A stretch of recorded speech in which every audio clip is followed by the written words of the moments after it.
nesta vaga de reestruturação, de recomposição, temos que nos recompor internamente como países, como regiões e como continente, mas parece que está a haver grandes dificuldades. Não estamos a ver emergir, para além deste pequeno sinal fraco do Sahel em relação ao conjunto do continente, um ressurgimento com vigor de uma África que está determinada a unir-se com tudo o que lhe é possível,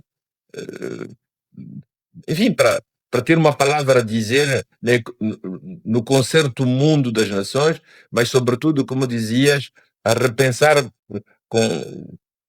com prioridade para as populações internas do próprio continente. Às vezes penso que a nossa fraqueza é talmente estrutural como país e como nações, que precisaríamos de fazer um salto, a abdicar e abandonar essas independências lineares e limitadas e Nacionais. pensar em blocos um pouco no estilo de Kruma, que fossem capazes de responder. Não sei por onde começar, no fundo, a repensar um continente africano à altura dos desafios dos seus povos do momento. Bom, eu acho que, acima de tudo, nós temos que fazer um raciocínio ao contrário. Ou seja, o que é que não funcionou? Uhum. Agora, primeiro, não funcionaram economias nacionais minúsculas. Porque a economia tipo moçambicana, ao nível internacional, é quase insignificante. A economia do Botsuana, do Malawi, quase zero. Portanto, este modelo não funcionou. Agora, isso não significa, claramente, que amanhã temos que abdicar, não é, as várias nações, etc. Mas, se isso não funcionou, significa que é preciso, pelo menos, criar uma base comum de interesses econômicos. Pelo menos isso. Por exemplo, a SADC, o bloco da SADC, podia ser um primeiro passo para ceder um bocadinho cada Estado de soberania do ponto de vista econômico. Porque uma coisa é fazer uma negociação com os Estados Unidos ou países europeus tete a tete. Outra coisa é um bloco econômico. Portanto, acho que esse seria, digamos, o primeiro elemento. Claramente que isso implica uma cedência parcial de poder. Agora, a grande questão é, os governantes das várias nações, nesse caso do bloco da SADC, estão dispostos a ceder uma parte do seu poder do ponto de vista econômico para, por exemplo, a SADC? Esta é uma grande questão, que eu não vejo muita generosidade desse ponto de vista. Portanto, Ontem eu vi era uma senhora senegalesa, escritora, que dizia aquilo que sabemos todos, que no tempo colonial, os vários países, só para pensar na área francófona, especializaram-se na produção de um produto agrícola. sim. E tudo isso era comercializado a partir da França. E isso faz com que esses países não tenham autonomia interna, porque tu só produzes amendoim, outro só produz milho, Commodities assim, para exportação. para exportação. O resultado é que essas economias não podem funcionar sem um centro que é Paris, que serve de distribuidor. Era preciso, de facto, uma mudança radical e forte nos países para recusarem este modelo de economia que foi imposto. Pense em Moçambique. Moçambique é uma economia de trânsito.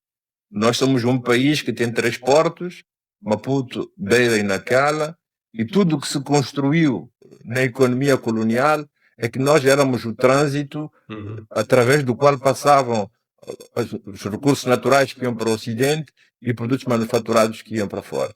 O que aconteceu? Os portugueses eram simplesmente os facilitadores. Hoje, o que nós chamamos as elites econômicas são aquelas que ocupam o lugar dos portugueses para facilitação. Mas nunca se pensou no bem-estar das pessoas que estão aqui embaixo. Para cima, aquelas pessoas vivem em Tete, que vêm passar aqueles torres enormes e sabem que lá em cima tem eletricidade, mas não estão contempladas.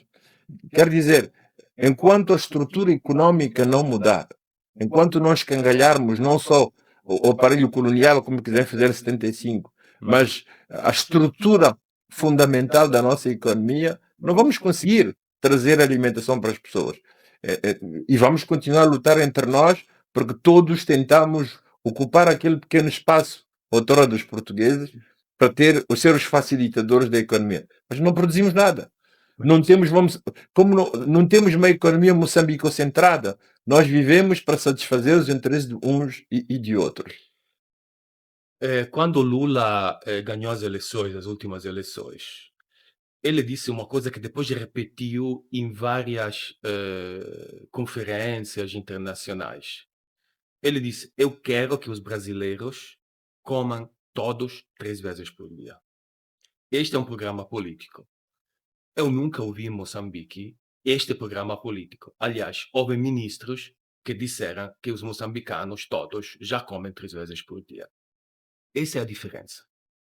Sem muitas filosofias, a diferença é essa.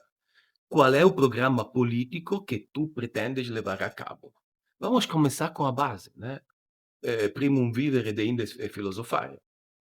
Então, se o governo, mas eu não quero dizer governo Frelimo, digamos, se a elite política moçambicana tivesse esse primeiro objetivo, fazer com que todos os moçambicanos comessem 3 vezes por dia, já seria uma revolução.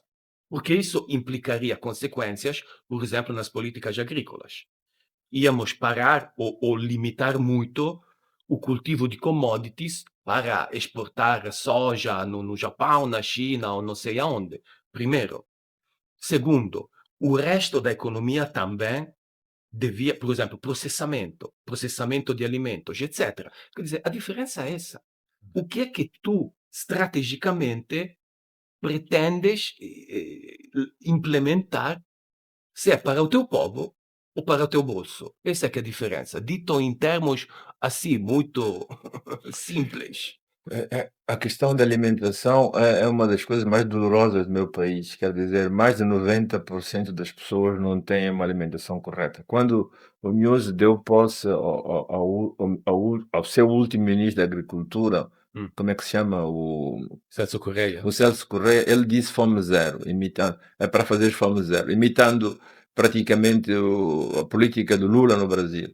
Mas não se fez absolutamente nada para que, de facto, as pessoas começassem a ter uma refeição correta por dia. Já não digo 3, digo uma refeição correta por dia, que pudesse permitir às crianças ir à escola com energia de aprender, as pessoas irem para o trabalho com força de trabalhar, etc. Mas eu quero voltar para a questão da SADC. Quando nós, Moçambique, ficamos independentes em 75, e tínhamos lá de nós a Rodésia, tínhamos a África do Sul. Nós criamos 2 organismos. Os países da linha da frente, e que estávamos mesmo em frente, fomos nós que sucumbimos às maiores agressividades do apartheid, e nós criamos a SADCC.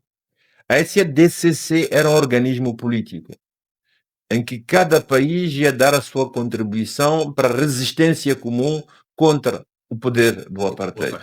Quer dizer que era um instrumento político, que a economia era subordinado às escolhas políticas gerais para capacitar a região a resistir contra o apartheid.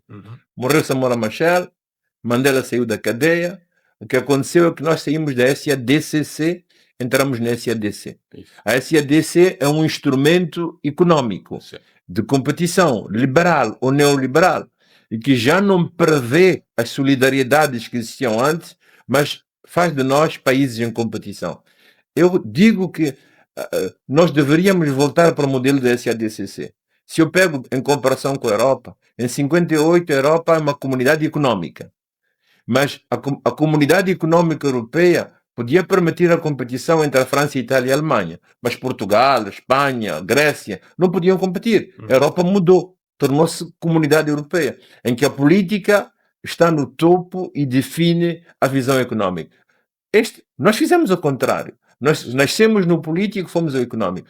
Me parece que não é possível, na nossa região, não é possível fazer uma economia de bloco, de colaboração, centrada sobre nós próprios, enquanto nós não metermos o político em cima do económico.